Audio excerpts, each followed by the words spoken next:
पहले मुझे बहुत ज़्यादा एलर्जी की दिक्कत होती थी और कफिंग। जब भी मौसम बदलता रहता है तो मुझे स्नीजिंग की बहुत ज़्यादा दिक्कत थी। सुबह होते ही 10-12 तो छींकें आती थी। लेकिन इधर से मैं कुंभक मैंने स्टार्ट किया है 1.5 महीने से लगभग। तो मुझे बहुत आराम है। छींक तो मेरी गायब ही हो गई है, स्नीजिंग तो बिल्कुल ही गायब है।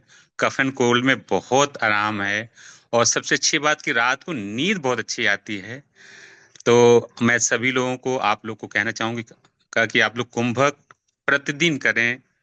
और जब भी समय मिले उसको सही ढंग से और अच्छे से करें, और इसके बेनिफिट्स का आप सभी लोग फायदा लें और दूसरों को भी बताएं।